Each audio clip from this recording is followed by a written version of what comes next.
Hi everyone, this is Alisha Mahajan from Unacademy and Alisha Academy as well. So guys, हमने 90 तक marketing management के MCQs करे थे, PYQs करे थे. Let's move forward a little bit. Okay. Which of the following stages of new product development process can be skipped? इसमें से किसको skip किया जा सकता है? Business analysis, idea screening, product testing, test marketing. देखो, कई लोग क्या होते हैं, बेसिकली जो अपना प्रोडक्ट है ना उसको थोड़े लोगों में टेस्ट नहीं करवाते हैं. ठीक है, सो वो टेस्ट मार्केटिंग को स्किप कर देते हैं क्योंकि उन्हें अपने प्रोडक्ट पर पूरा भरोसा होता है. जैसे अमीर अमीर लोग होते हैं, आई मीन टू से अंबानी सॉर्ट ऑफ, उन्हें पता हमारा प्रोडक्ट चलेगा ही चलेगा, सो उन्हें टेस्ट मार्केटिंग की जरूरत नहीं होती है. So that's why they can skip this part. So option number D. यहाँ पर आप कांटेक्ट कर सकते हैं. You can see my contact details 8054481573. Telegram is Alisha Academy and you can use the code if you are taking subscription. Okay, you can get some sort of discount also if you contact me. The price setting method which most closely correspond to the concept of product positioning is called price setting. Product positioning. Positioning मतलब customer के दिमाग में डालना. So that is our perceived value, मतलब what they think. जैसे for example मैंने अपने product का प्राइस रखा है 10 रुपए, कस्टमर को लगता है नहीं यार ये 15 रुपए का. सो उनका परसेप्शन, उनका perceived value. Okay, the most important retail marketing decision a retailer has to make is to select product assortment, identify its target market, choose a desirable service level, develop an effective store atmosphere. The answer to this question is target marketing. मतलब सबसे important ये है, देखो तुम एक jewellery की shop खोल रहे हो एक ऐसे एरिया में जहां पर सिर्फ बिलो पॉवर्टी लाइन या बहुत गरीब लोग रहते हैं. सो आप मार्केट को कैप्चर ही नहीं कर पाओगे. You understanding my point. Target market के एरिया पर अपनी डिटेलिंग करिए.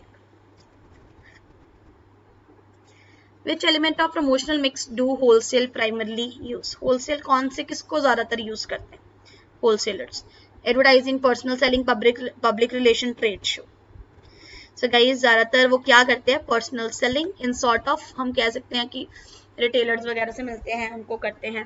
ठीक है, और इससे भी बट ज्यादा इंपॉर्टेंट हमारे लिए ट्रेड शो ऑप्शन है. यहाँ पर बी लिखा हुआ है बट आप बी को नहीं डी को टिक कीजिए. क्यों? क्योंकि होलसेल अपना व्यापार का शो लगाते हैं और बताते हैं आप हमारे से बल्क में ये सामान ले, तो ट्रेड शो करते हैं. Option number D. यहाँ पर बी लिखा हुआ है, you can ignore that. According to Boston consultancy group, आपको पता ना बीसीजी ग्रुप है जिसमें cash cow, dog, question mark और स्टार ये होता है ना. A business which has high growth rate but a weak market share. So इसको समझने के लिए guys let me tell you, आपको बहुत ही इजी चीज याद रखनी है. वो क्या है? वो ये है कि जो स्टार है ना वो दोनों में हाई है. उनकी ग्रोथ भी हाई है, ओके, और उनका मार्केट शेयर भी हाई है. उनकी दोनों चीजें हाई है. फर्स्ट पॉइंट तो आप ये लिखे. क्या लिखेंगे? जो स्टार्स वाले होते हैं, ओके, जो स्टार्स वाले होते हैं उनकी दोनों चीजें हाई होती है. ओके, नेक्स्ट थिंग है हमारे पास सबसे कम. देखिए, जो सबसे कम वाले कौन से होते हैं यहाँ पर? सबसे कम जिनका दोनों कम होते हैं वो होते हैं डॉग. देखना, तो आपने क्या याद रखना है, जो कुत्ते हैं ना, डॉग डॉग डॉग, उनकी दोनों चीजें कम है. ना वो कैश जनरेट कर पाते हैं, ठीक है, बेसिकली ना उनका मार्केट शेयर है ना उनका ग्रोथ है. कुत्ते सबसे कम और स्टार सबसे ज्यादा. अब बचा cash cow and question mark. जो जो काउज होती है ना, काउज, उनकी ग्रोथ लो होती है बट मार्केट शेयर अच्छा आता है. तो मार्केट शेयर अच्छा, इन्होंने वीक पूछा है, तो इनका क्या कहने का मतलब है? They are talking about question mark. पहले आंसर देख लेते हैं. Yes, it is question mark. So it means जो कैश का और क्वेश्चन मार्क है ना वो एग्जैक्टली ऑपोजिट है एक दूसरे के. क्यों? क्योंकि कैश काउ का मार्केट लो है लेकिन सॉरी मतलब ग्रोथ कम है लेकिन मार्केट शेयर अच्छा है. लेकिन लेकिन जो क्वेश्चन मार्क वाले हैं उनका उनका बेसिकली हम कह सकते हैं उनकी हमारे पास उल्टा है, दैट इज जो क्वेश्चन मार्क वाले हैं उनका मार्केट शेयर वीक है, जो कि इस क्वेश्चन में लिखा हुआ है, और ग्रोथ रेट हाई है. Okay, so you can learn it like that. Which of the following is not the major component of holistic marketing? Relationship, integrated, customer satisfaction. So this is not the part of it. आपको भी पता है 4 parts होते हैं इसके. Relationship, integrated, socially responsible. The set of all actual and potential buyers of the product is known as. ये सब किस में आते हैं? मार्केट का पार्ट है. मार्केट कैप्चर करनी हम बोलते हैं ना. In a model of consumer behavior given by Philip Kotler, what constitute market stimuli? Stimuli कहते हैं फिलिप कॉटलर ने क्या बोला, मतलब आपको जो अंदर से अर्ज होती है, यार ये मुझे प्रोडक्ट देखना है, ये किससे मिलती है? सो ये गाइस आपको मिलती है हमारे पीस ऑफ मार्केटिंग से. Okay, product, price, place, promotion. कई बार हमें प्राइस बहुत स्टिमुलस लगता है, कई बार हमें प्रोडक्ट बहुत अच्छा लगता है, वो अर्ज पैदा करता है, ठीक है ना. कई बार पास में है इसीलिए, कई बार प्रमोशन बहुत ज्यादा हो रहा होता है इसलिए. The factor that exert broadest and deepest influence on customer behavior. सबसे ज्यादा क्या लोगों पर अफेक्ट करता है? दैट इज इधर कल्चर. कल्चर सबसे ज्यादा इंपॉर्टेंट है यार. हमारे कल्चर में ये चीजें होती हैं, हमारे कल्चर में ये चीजें नहीं होती है. Just simple like that. 100 पार हो गया. The people to adopt new product first are. आपको भी पता है जो सबसे पहले होते हैं वो इनोवेटर्स होते हैं. इनके परसेंटेज भी है, मैंने करवाए हुए हैं. अगर आप मेरी मार्केटिंग की 3 क्लासेस देखेंगे, लंबी लंबी 1-1 घंटे की है, तो you will get it. So this is my detail, you can check it out.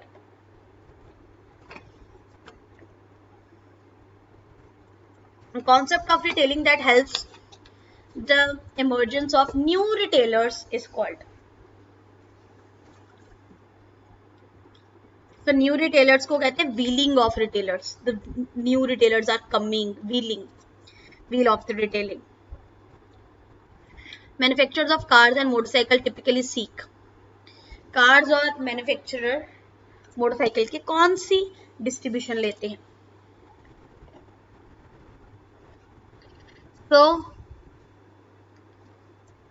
So guys याद रखे, इनकी कौन सी होती है? एक्सक्लूसिव, मतलब एक दूसरे से हटकर, अलग. ओके, सो एक बार इनको चेक कर लेते हैं. Selective, intensive and exclusive distribution कौन कौन सी, क्या क्या इनका मतलब होता है. Okay, very very very important topic it is. So let's talk about it one by one. When I am talking about, सबसे पहले इंटेंसिव की बात करते हैं. ओके, सो इंटेंसिव का मतलब होता है कि हमें ना सब अवेलेबल आउटलेट्स पर अपनी डिस्ट्रीब्यूशन करनी है. सब जितने भी आउटलेट्स अवेलेबल है, ओके, सब आउटलेट्स पर ध्यान रखें. जैसे सिगरेट हो गया, बियर हो गया, इन पर ये ज्यादातर काम करता है. ओके, सो ये कब होता है? बेसिकली ये वहां पर रिक्वायर्ड है जहां पर कस्टमर के पास बड़े सारे ऑप्शंस है. अगर एक ब्रांड नहीं मिला तो दूसरा ब्रांड मिल जाएगा. ये होती है इंटेंसिव, मतलब हर जगह अवेलेबल करवाओ अपना प्रोडक्ट, हर जगह डिस्ट्रीब्यूट करवाओ. अगर एक जगह अवेलेबल नहीं होगा दूसरी जगह हो जाएगा. और ये उन प्रोडक्ट्स के लिए जिसमें हम इतने स्पेसिफिक नहीं होते कि मुझे इसी ब्रांड की सिगरेट चाहिए या ये चाहिए. सो अगर एक नहीं मिला तो दूसरा. ओके, सो रेस्टोरेंट, 5 स्टार होटल, बाकी जगह पर ये सब आपको मिल जाती है. जैसे सॉफ्ट ड्रिंक्स के स्टॉल्स होते हैं, थोड़ी मिठाइयाँ वगैरह, sweets in the sense toffees वगैरह होती हैं, like that. Selective distribution. Selective distribution क्या होता है? लिमिटेड नंबर ऑफ एरियाज पर आप करेंगे अपना प्रोडक्ट. यहाँ पर आपका क्या है? जहां पर सबसे बेस्ट सेल करेंगे वहीं पर. लिमिटेड एरिया जहां पर बेस्ट सेल करेंगे वो सेलेक्टिव है. ओके, चलिए, यहाँ पर प्राइस वगैरह को देखा जाता है. एक्सक्लूसिव क्या है? ये एक्सट्रीम फॉर्म है, ठीक है जी. और बेसिकली जिसमें क्या है, एक होलसेलर एक ही एरिया में अपना धाक जमा रहा है. सो मोटरसाइकिल्स, बाइक्स के केस में यही होता है. जैसे होता है ना कि ये Hyundai वालों का शोरूम है and all, so in cases में ऐसा होता है कि ये सब ब्रांड्स में नहीं डील करेंगे। सो मोटरसाइकिल वगैरह, जब कार्स वगैरह है, ह्यूंडई का शोरूम है तो ह्यूंडई का ही शोरूम होता है ना, वो हर चीज को नहीं ना लेते। सो ऐसे डिस्ट्रीब्यूटर्स वो हैं जिनका अपना ही होता। I hope that is clear, that's why exclusive. कह रहे सबसे साइंटिफिक और लॉजिक क्या है, याद रखना ये आपके एडवर्टीजमेंट बजट के 4 मेथड्स होते हैं। ऑल यू कैन अफोर्ड है, जितना आपसे आपके बजट में है। कॉम्पिटिटिव पैरिटी, पैरिटी मतलब इक्वल, कॉम्पिटिटर के इक्वल रखो। ऑब्जेक्टिव एंड टास्क मेथड का मतलब है अपने उद्देश्य की ओर लेकर। परसेंटेज ऑफ सेल्स मेथड मतलब सेल के ऊपर परसेंटेज जो लगेगी उसको देखते हुए। सो objective and task method means कि अकॉर्डिंग टू योर ऑब्जेक्टिव, उद्देश्य। सो ये सबसे बेस्ट है, याद रखना। Marketing strategy development is also known as. So obviously it is planning. You are doing planning here. The last question for the day. For most people, purchase of cheese for daily use can be described as completely novel buy, modified rebuy, routine rebuy, high involvement product. So guys, obviously this is routine. लोग routine पर पनीर वगैरह ही लेते हैं.